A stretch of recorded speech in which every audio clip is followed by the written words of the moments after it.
Hello and welcome to this video. I wanted to make this video for a while, but I've never quite known what I wanted to say or how I wanted to say it. And I don't even necessarily know now, to be honest, but it's nice to try and put words to something sometimes, especially when it's something I feel so passionate about. Around 7 years ago, I took LSD for the first time and I made a video talking about my experiences, which I'll link to. I've had a very interesting relationship with the substance since then. I'm not going to go too much into the science and the studies today, but you can do your own research with that. But I see LSD as medicine. I see it that way because when I have hard times, which I mean when things are mentally difficult, when I feel depressed, or when I feel anxious, or when I feel like life is getting on top of me, LSD has been the thing for me which has most helped me get back into a good rhythm of life and feel myself again and feel happy and feel optimistic and feel lucky, and just infinite things I could say that it's helped me do, which has been positive. But it's not always been positive. I'm not sure how many times I've taken LSD over the years. I've never had as profound a time as the first time I took it. All the other times I've taken it, whether it was a trip,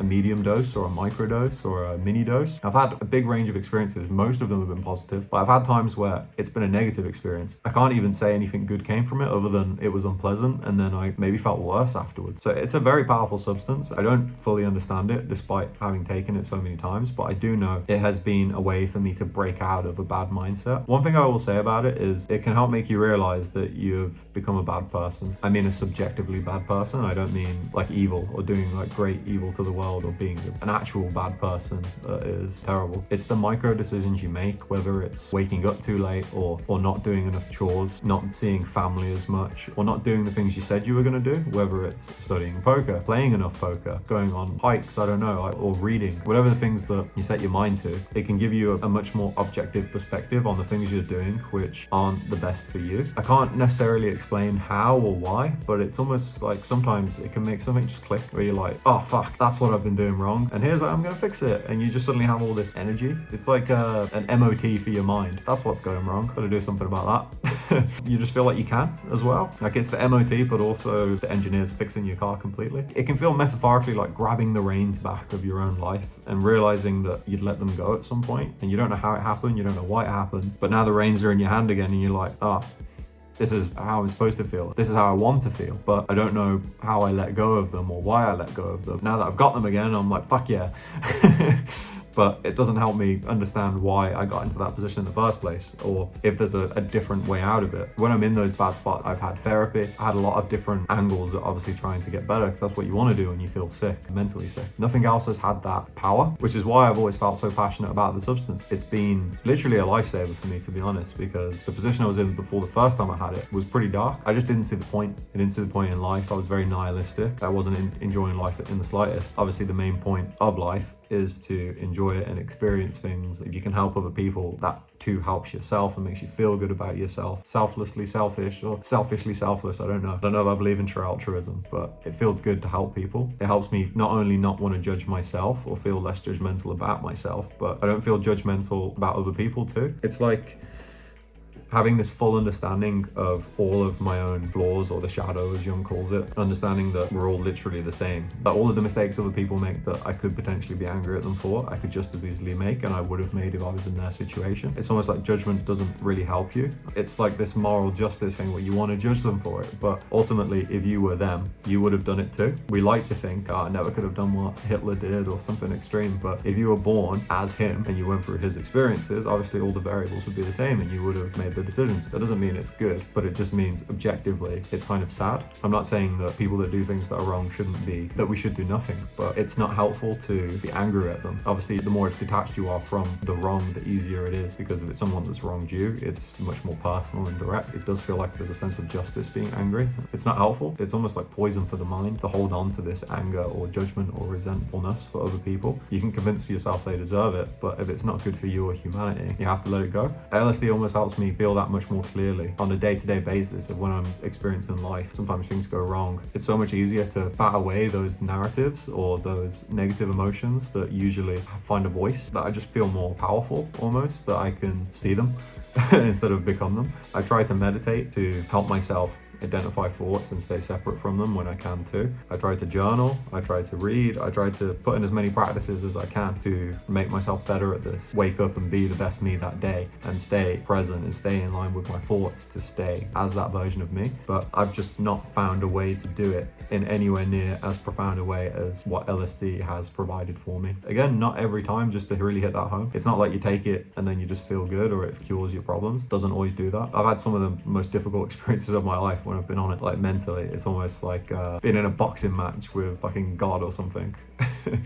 I don't know if that's a good analogy, but yeah, you can get mentally pretty beaten up, but maybe that's what makes the change. So relating this back to poker is such a stressful game. There's so much out of your control. There's so much injustice. Everyone's on their own journey. There's always people that are out there just winning everything and never seem to have a losing month, whatever. And there's always people that take for granted their positions and they just don't even realize how lucky they are. There's so much stuff that if you wanted to be, you could be bitter or salty. And obviously just playing hands against people, sometimes people do stuff which is not the best way to play the hand, and then it causes you to lose a part as a result of them doing that. And in the moment, it can just make you think, fuck's sake, man, like what are you doing, man? You should know better or whatever. But obviously, objectively, they're making bad decisions. That's good for me, and that's all that matters, and we're all human. It's a very rational way to see it, but the emotions that arise are also natural. How you feel in those moments and how you get quickly more back to being zen or peaceful, whatever you call it, is so important in poker, because you're gonna have so many bad experiences just from playing. There's kind of different things too, like sometimes you just run bad in the highest buy-ins and you run good in the lowest buy-ins, and obviously that's something you should be happy for because you're running good in low buy-ins. But it's easy to just create narratives of I'm just cursed or I'm unlucky in these bigger buy-ins. You have to be responsible for yourself. It's like being shown this is how you can be that better version of yourself. Maybe you've became lazy and you're not doing the things that you told yourself you set out to do. You're a constant reminder of that every day because you experience yourself. That can build up over time. Maybe you're not grateful. Maybe you're in a good position and you don't appreciate it. A lot of people around you are in worse positions that would love to be in your position, but right now you don't feel good in your position, that you're not grateful. That's another thing that's bad. Maybe you're greedy. Maybe you want to win more because of you want to buy material things, or you want to have a sense of pride. You want to be able to show off with wealth. Pride is probably one of the worst poker sins because it's the most prominent. I think it's good to be proud of yourself if you win, you put time into something, but the unfortunate thing with poker is so much of it is luck. Anytime you win a big poker tournament, you're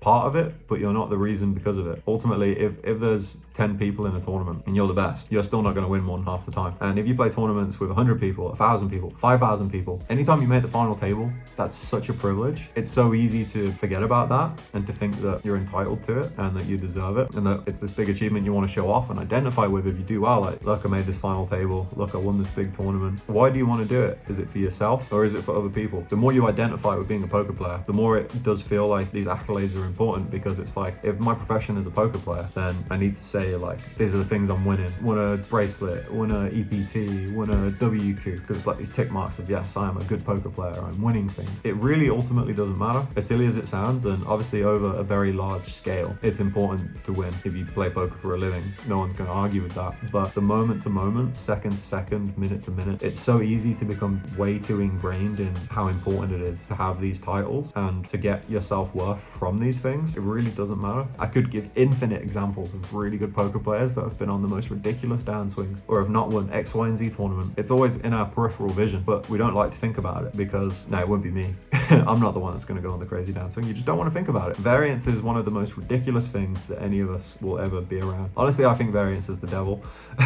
which sounds extreme, but it is like this just crazy thing that can really test you. It can really bring out the worst version of you if you let it, or you can use it to grow. That's why it's such a good metaphor for life, poker, because you just have no idea where you are. You can think about it, you can remember the big spots, but you really don't know objectively, am I way above or way below EV, or am I close to EV? You can say with confidence that people that win a lot are above EV, because big tournaments are just hard to win that often with the samples we can get. But people that don't win a lot, or that don't win for a prolonged period of time, you just have no idea what is the real EV. Maybe the real EV was to make 10% of what I invested as a profit. Maybe it was to make 50%. Maybe it was to break even. Maybe in some events it was to lose 10%. The only thing that remains the same is if you want to do this, you just need to get better. And it sounds really silly, but it's as long as you know that that box is ticked, I am getting better, because you have a structure, because you have a system. I've spoke about this before. I can link to that video too of like how to crush poker, get better at poker. But it really is so important. Variance is out of your control.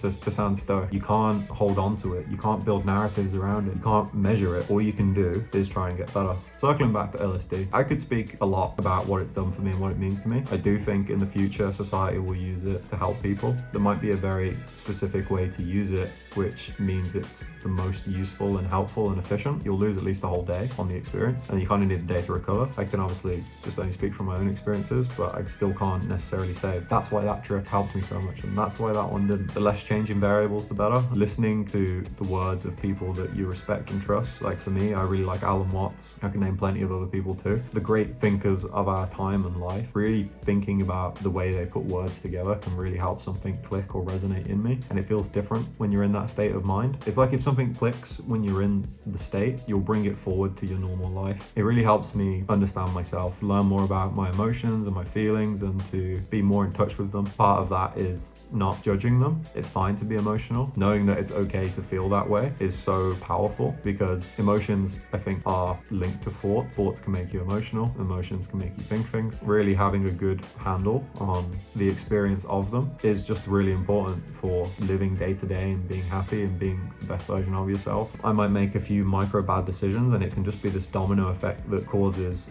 thoughts or the emotions to get on top of me later. Just staying on top of yourself every day, never letting go. So all in all, LSD has changed my life for the positive. I don't know where I'd be without it. I don't think it's for everyone. I don't think that people should just take it because it's good. I think a lot of people take it recreationally, and they shouldn't, to be honest, because it's a very powerful substance. To me, it's therapy or psychoanalysis. It's not to be taken lightly. There's a lot of different ways to do it. If you are considering to do it, do a lot of research. Be confident going into it that everything is good and safe and it's the right decision. So another knock-on effect with poker is feeling more present. You want to pay more attention. You'll notice yourself when you become distracted more to get back to presence and focus. If variance is really bad, in the past it has made me just more quick to anger. It's made me a worse person to be around. Obviously, I'm always trying my best, no matter what my state of mind is, for that not to be true, but just recognizing that it does feel shitty when the cards are not on your side, like especially when it's for a long period of time, and just how to deal with that in the best way possible. LSD has just helped me in profound ways. I see it as a medicine. Another question I get a lot is it not addictive? And it's not addictive in a sense that I don't want to take it right now. I haven't wanted to take it since the last time I took it. But if I was feeling down and that I couldn't get out of a bad headspace for a prolonged period of time, I mean like over a week, where I'm really noticing it have a knock-on effect around to the people around me in my life, that I think things are just not good, then it would make me want to take it. But it's as a means to get better. It's not like a fix. It's not escapism. It's almost like the opposite. it's what's the opposite of escapism? Inwardism? I don't know. You're not escaping your mind, you're going into it. Well, at least that's how it feels. It's not something that you crave. It's a tool to become the best version of yourself if it's used appropriately. There's variance as well in taking LSD, so think about it a lot if you're going to do it. I guess I have to say I don't recommend it because it's illegal, but there's obviously places and ways to do it where it is legal. So do your own research. For some people, it's a lifesaver. That was kind of an update on my thoughts around it and poker. Any questions, feel free to ask. I'll respond in the comments or talk about it some more, who knows. All right, thanks for watching and see you on the next one.